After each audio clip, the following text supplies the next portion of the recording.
भैया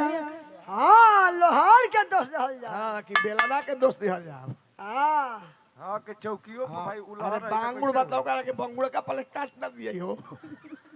कहीं चौकिए मत उलह लोग के कह दनी कि खाना पीनी रहना फ्री बा आ तोरा खातिर 3 खान गहना फ्री बा बाहर गहना सुधीर जी वाह गहना कौन रहे हो भाला तरौरा भी 3 थान गहना बचल बा वाह ई मनाई के 3 थान रवि गहना बा वो बा गहना तो रोल गोल बा वो शंका में बा हाँ अब शंका में बा भैया अन्ना भैया लक्ष्मण भैया हाँ महंगाई के जमाना देखते हुए हाँ कितनी लोग रोल गोल के झमका के चलत हो आई सुधीर जी का हमार बड़ भाग बा कि 3 थान सोना के गहना बरकरार बरकरार रखले हां देखिए वो बच्चा उहो बचा के रखबे सुधीर जी आना तो यही गहना के चक्कर में नीला ड्रम के व्यवस्था हो जाई लोग सीमेंट आ नीला ड्राम में ले जाकर के जमा देते हाँ ले जाके प्लास्टरा कर दई जाय दिन और 3 थान गहना बनल रहे ऐसे ही बढ़िया जोकरा का संभाल के रखब हां 3 थान 6 थान बन जाए हां लेकिन रोल गोल मत होके हाँ जाय दिन संभाल के रखब ओहन धनी ते ओकरा के बढ़िया से दे दी हम गिफ्ट के रूप में मुंह दिखाई के दी हाँ तबे ना कहे कि हाँ देने बानी जी रहुआ ये कौन सोना है अरे यार ये तो रोल गोल अब भैया बार अमर भैया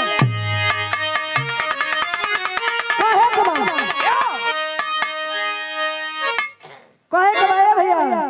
कि तोहरा में बात कुछ खास बड़ी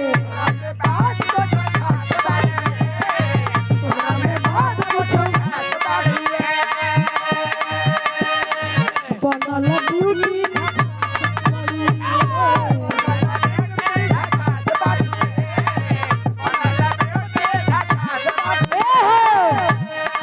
तोहरा में बात कुछ खास बड़ी बनल ब्यूटी झकास बड़ी और कहे का कहे नए बड़ कोनिया नए बचवनिया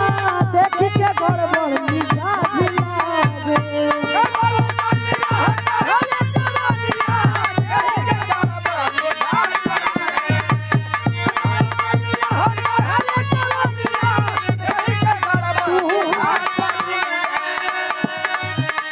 गोविंद भैया हां ए बेरा गोइल रहन घरे मूड बना के यही सब घरे में भेजे के मार के पानी के आज भर भी रहवा हां घरे जाई और घरे भेज दियो घरे जाए खातिर एकदम हम की दवाई मारे के बा कहूं मराई है दवाइया हां घास जरे वाला दवाई काहे लइका नए बन कोनी यहाँ नए बचवनिया देख के गड़बड़ मिजाज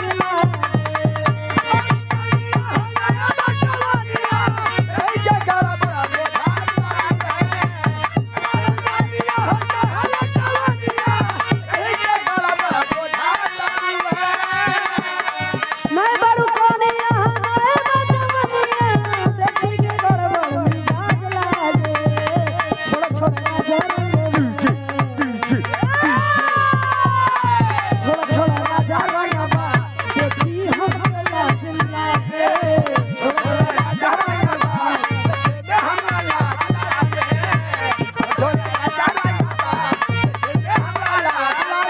अरे राजा राजा राजा राजा अरे राजा राजा हवा में नया चला के काहे दूर भागता बजन से राजा राजा हवा में नया चला के काहे दूर भागता बजन से राजा राजा हवा में नया चला के काहे दूर भागता बजन से अरे फूल मचकाई हमर गजरा के ए सुधीर जी अरे फूल बचकाई हमर गजरा के केला खोली लाली बाली गजरा से फूल बचकाई हमर गजरा के केला खोली लाली बाली गजरा से फूल बचकाई हमर गजरा के